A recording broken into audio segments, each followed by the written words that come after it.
Welcome to the Bold Goal Crusher podcast for anyone looking to stop letting life get in the way and start crushing bold goals.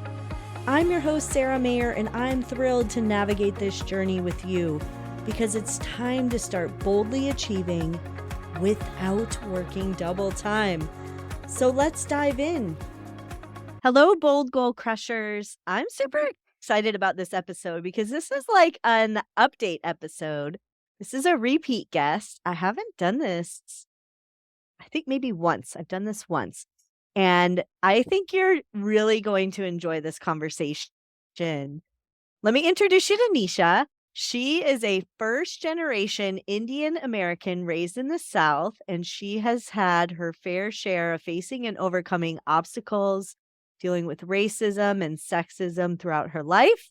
She's endured mental health struggles and a personal religious identity crisis, all while navigating marriage, divorce, and single motherhood. But she credits these challenges as a catalyst for her success. She opened her accounting firm in 2011 and made it her mission to empower women through hiring.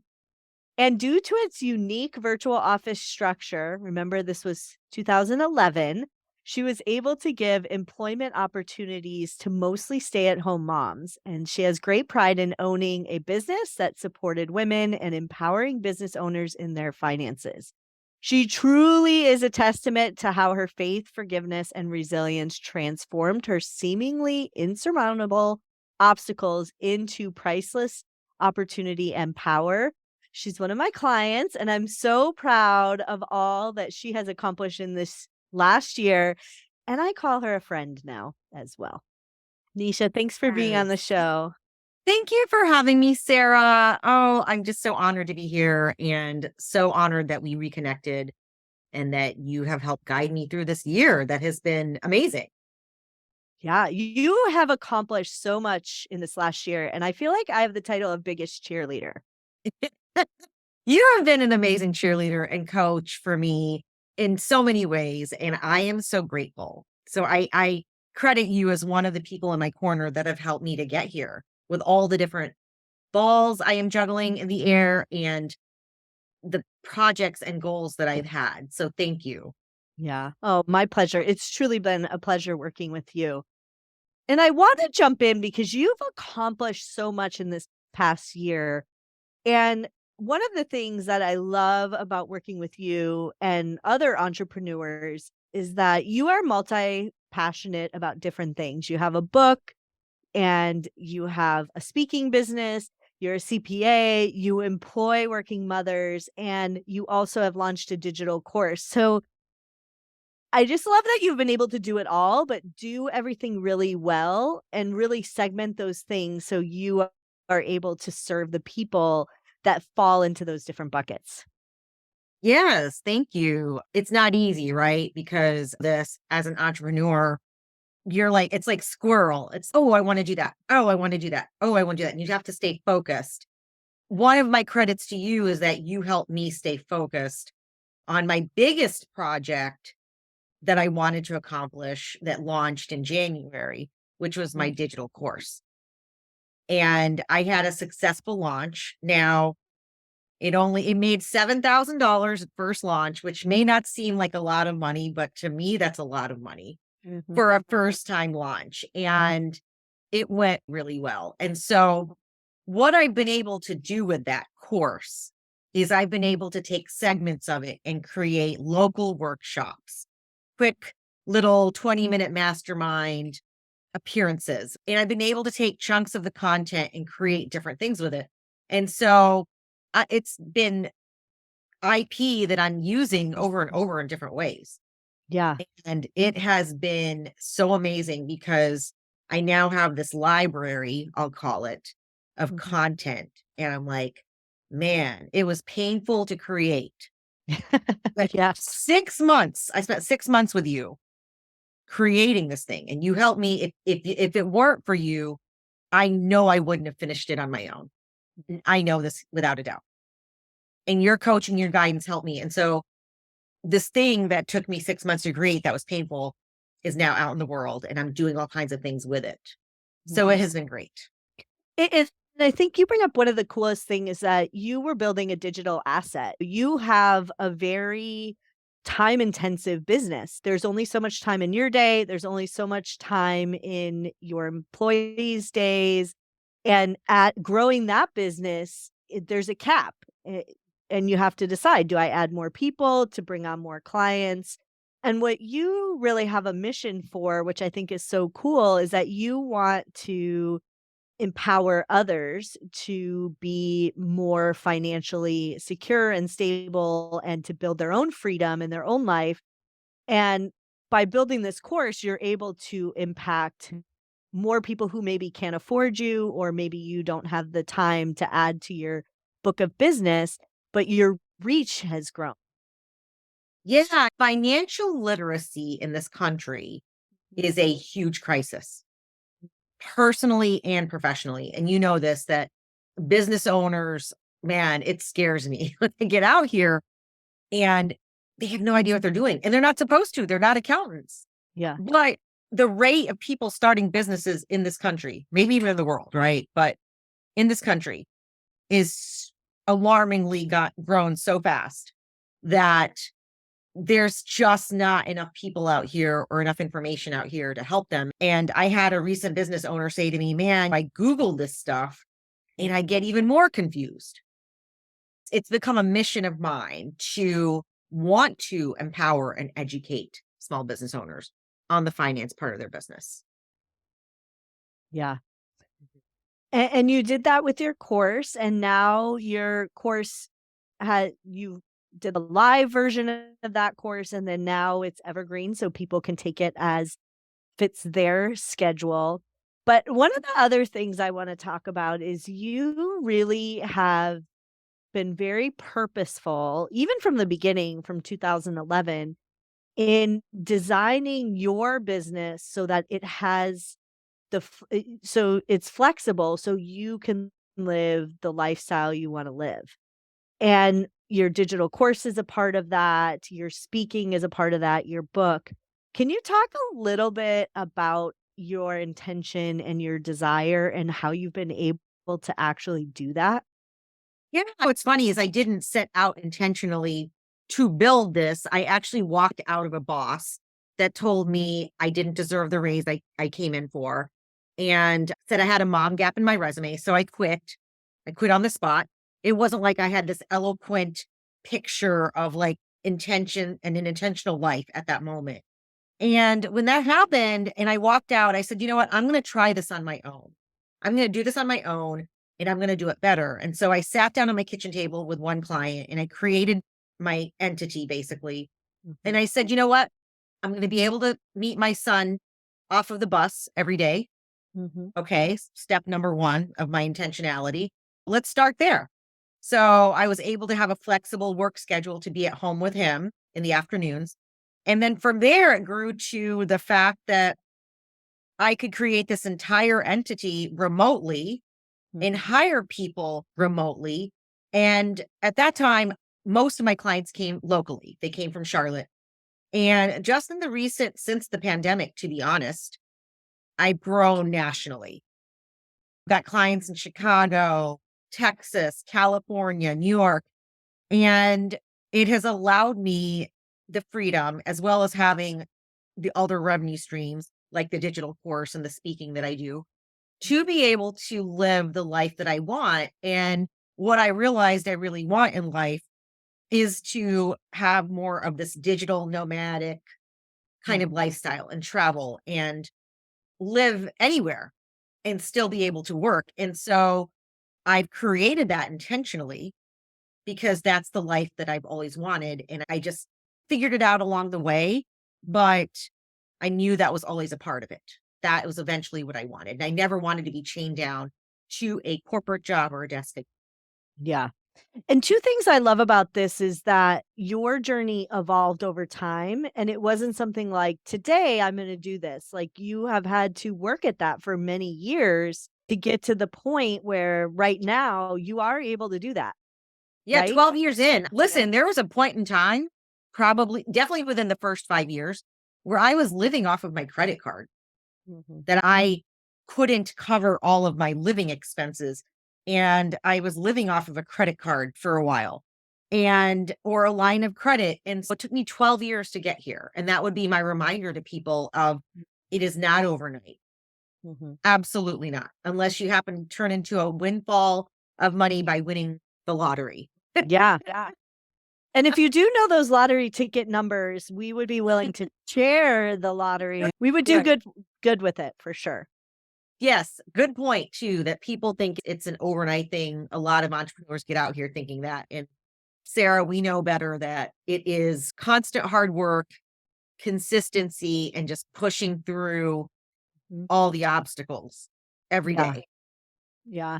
And it's building that, but keeping your eye on what that ultimate goal is. I think so many times in entrepreneurship, people are like, oh, shiny thing, let's go do this, let's go do that. And those are all great things, except if it's not getting you closer to that goal. For you, it was to be more of a nomad and be able to work from anywhere and having that freedom. If it's not getting you closer to that, it might be a no. Absolutely. And I'm a shiny object squirrel kind of girl, but I knew that if I was going to start something, I wanted it to be good. So I started my book. That took me a little over a year, but I didn't let any other projects come into play.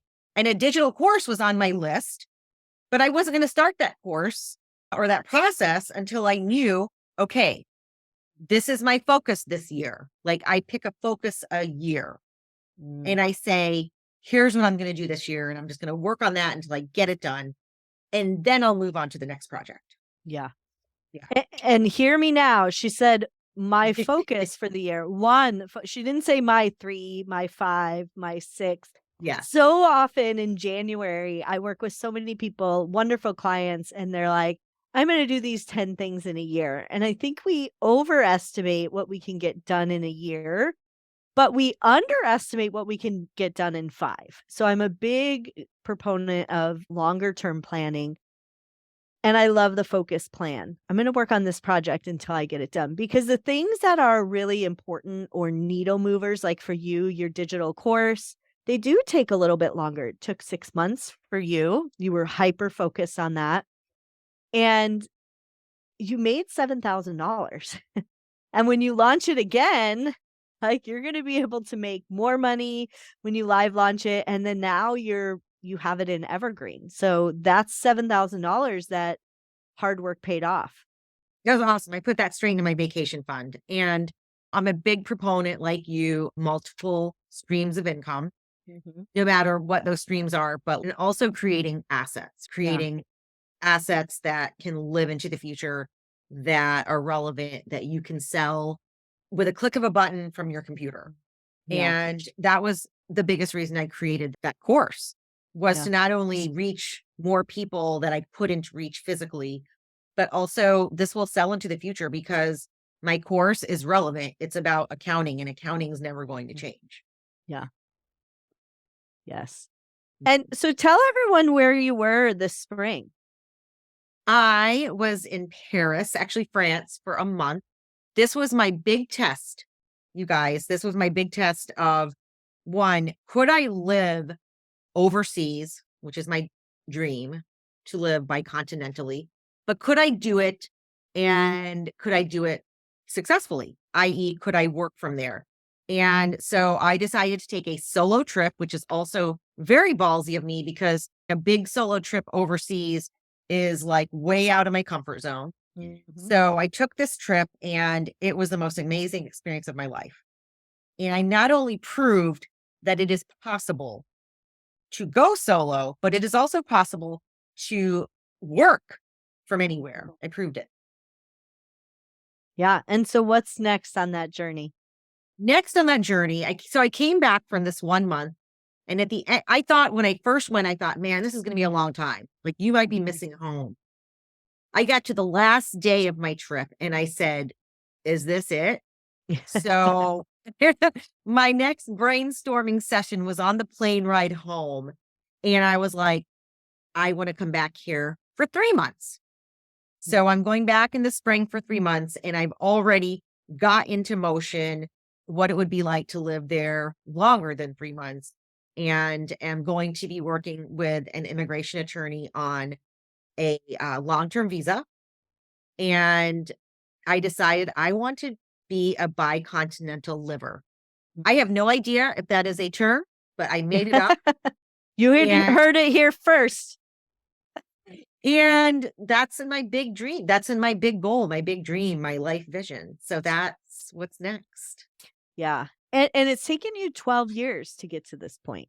Years. And I want people to fully understand that I could Yeah. not have done this. I couldn't have even thought about this. It was on a vision board. Yeah. I couldn't have thought about this before. It just wasn't the right time. Mm-hmm.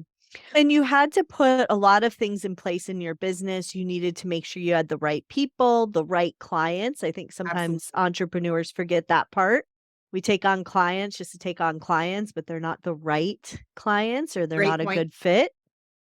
And because you're going to be working in a different time zone. So you can't have somebody who's, I must meet with you at 8 o'clock on a whatever day. Absolutely. Absolutely. Or meet with me physically. And they have to pay you, right? The biggest thing is, are they paying you? Mhm. And are they paying you what you're worth Yeah. and on time? And so there's a lot of factors that go into the right client. You're absolutely right.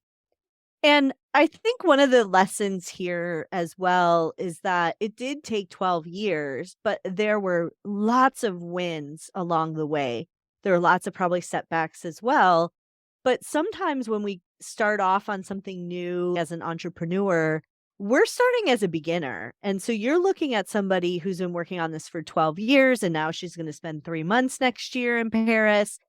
It is possible, but the comparison needs to be with when she first started as a beginner, because her journey started so many years ago, but it is completely possible.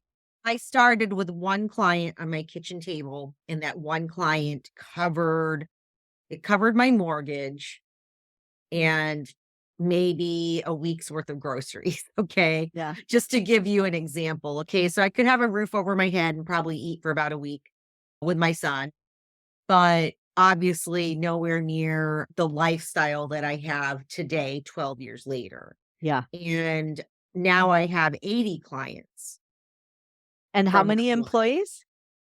I have 3 getting ready to hire 1 more, and they're all stay-at-home moms. They work part-time. And yeah, to drive your point home, Sarah, that yeah, that was a journey. One Mhm. client to 80, covering my mortgage all the way to now being able to live 3 months in France. And I just stayed on it. I stayed focused, and I knew I was gonna get there. And that's Mhm. what people have to believe. Mhm. And what a tremendous example for your son. Thank you. I hope he sees it. He's 24, so sure.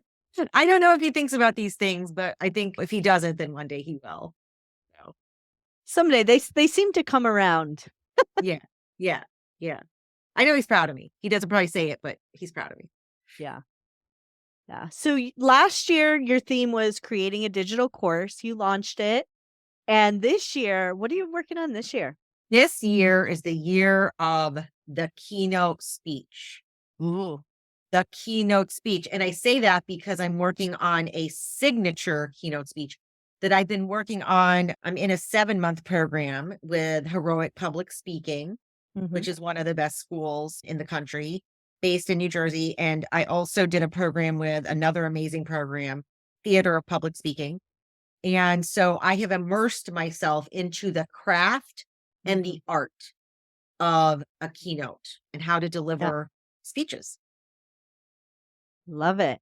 Yeah. And that's another component of your business that you will be able to launch over and over and over again. Yeah. My goal is to be like a global speaker. And I landed my first international gig this October in London. So I'm super, super excited about that. And it's a little nerve wracking because it's okay. Now I really got to deliver. Yeah. But this is what I've been praying for. This is what I've been working for. And so it's here. And so I want people to understand, just keep plugging away because it's going to happen. Mhm. It'll happen. Yeah, and there's a lot of gurus out there that'll say niche down and pick one thing and only do that one thing. And I think we are both testaments to you don't necessarily need to do that. You can be multi-passionate, you can be a speaker, you can be a CPA, you can employ stay-at-home moms, you can launch a digital course, and you can do all those things, just focus on one thing, do it well, and then when you're speaking about that thing, only speak to that audience that would, be attracted to that piece. Yes. Yeah, and you've done a Mhm, great job helping me with that too, and how to market, right? mhm, Okay, well, just market to this group of people that would be interested versus your whole database. And mhm. yeah, that's very important. And that's something that I will continually need help with Yeah, because I'm not a marketer, but it's okay, how can I get to the people that would be interested in this or this? mhm, yeah. So if you're listening to this and you're sitting in your cube and you're like, "I just don't even know," because Nisha's into financial literacy. "I just don't even know if I can quit my 9 to 5 job. I don't know if I could do this or create something." Nisha's a prime example of that. She had a job, she left it, started her own practice, but you don't necessarily need to jump ship to True. add another asset or something to your financial portfolio. So, Nisha, what advice would you give to somebody who's like, "I like my job. I'm not looking to quit, but I do have other interests and things that I think maybe a course or speaking might be something I might be interested in." What advice would you give them? Yeah, that's a great question. I consider that like this a side gig Mhm. because so many people have passions outside of their 9 to 5 job. And it's how can you monetize that? Yeah. It is possible, right? And so, Mhm. do you want to make a course? Do you want to go speak? So, take the course, take the course to develop it. So I took Amy Porterfield's Digital Course Academy with you as my Mhm. mentor to create my course. I'm taking public speaking courses and classes to hone that. And I think there's so many resources out here. People don't have to leave their job. They can take courses and classes to Mhm. learn how to do the thing they want to do Mhm. and then Yeah. launch it out into the world. Yeah, and it doesn't need maybe you'll make a ton of money and you'll be able to quit your job if that's what you want, or it could be just your vacation fund on the side that you build over time. Yeah, and yeah, Sarah, another thing, and you had reminded me of this when I launched my course. It doesn't have to be perfect. Yes. It doesn't have to be perfect because guess what? It'll never be perfect because we'll always look at it and be like, I can change this or I can do this or maybe I should wait until this. And it's just launch it, just get it out there. Yeah. Yeah. And it was truly a pleasure working with you. I think one of the cool parts is you are very focused. Like you decide I'm going to work on this project and you're very focused to get finished. But there were little rocks along the way where I'm sure you thought about giving up. I So, did. how did you work through those things? I had you as a coach. And I'm I'll send you the check later. No, just kidding. I'm Nice. serious. If I did not have you as a coach, I think I could have been one of those people that might have put it down for a little while. And I would have eventually gotten back to it, but it would have taken me much, much longer Mm, than when I had you to help coach me through it. So that brings me to my point of ask for help, accountability, whatever you want to call it, to get what you need to get done. yeah. Yeah. I have a person that I listen to, Lori Harder, if you've heard about her. Love her. And Love she always says, "It's never a what, it's always a who." When you're her. stuck, it's never what to do or anything like that. It's always, "Who do I need to connect with to help me get past this?" And I think so often we try and do things on our own, or we think we need to do things on our own, or especially women, we don't like to ask for help. So what happens is we get frustrated, we get stuck, and we don't move forward because sometimes the really important stuff is difficult. Totally. And this is where you need to get help. And when I saw that you were offering your coaching services alongside the digital course offering, I said, okay, I'm in because I had looked at her course for a few years before and I never jumped in. Mm, And I think the reason I didn't jump in is that it was so daunting for me to try to figure out how to do it myself. Yeah. And then I saw you and I said, doing it. And it worked out brilliantly. Yeah. And I think it's a responsibility too. I figured out how to do my digital course. I launched my digital course in 2020. Wow, that seems so long ago. But I yeah, I know. launched my course in 2020. I've had over 800 students in my course now at Wow. this point, which is mind blowing. And I think it's a tremendous responsibility as a leader to not only seek out the wisdom of others, but to turn back and say, who needs help and who can I bring along on this journey? Because in reality, I'm not inventing the post-it news flash that's already invented. I'm not dealing with anything like that is so top secret that I can't share. And I think as leaders and business owners and just good people, we should be helping others to get to where they want to go so they can achieve their dreams. 1000%. And I think that's why you and I connect. So like we're on the same level here and the same vibe. And I 100% believe in that. Absolutely. Yeah. I am so proud of your journey this year, and I cannot wait to see what you do with your focus this year of public speaking because I know you're gonna knock it out of the park. I can't wait to see that keynote. I'm gonna get to see it, It's been right? an amazing journey. In fact, today I just got back our first edit from Heroic Public Speaking School after 3 months. And we turned in our first draft and I got pretty good remarks. It's not like I have to redo my whole script. So I'm like, okay, I'm on the right track. It feels pretty good. Feels pretty good. I love it. So proud of you. All Thank you. right, if you are listening to this episode and you're like, "Ooh, I need to work with Nisha," or "I may need this financial literacy course." What's the name of your course again? Remind me. Overcoming finance obstacles for entrepreneurs. Perfect. So if you're listening and you're like, "I might need that course," please connect with Nisha. How can they connect with you and what might they expect?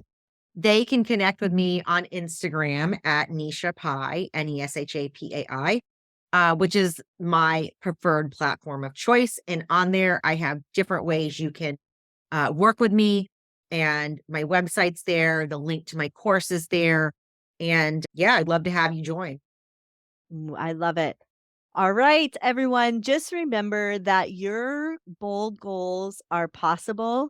It's time to focus and get to it because you can achieve everything you want to achieve without working double time. Thank you for tuning in to the Bold Goal Crusher podcast, where we crush goals and everything that gets in the way. I always love to support my community. I look forward to seeing you crush your goals this year.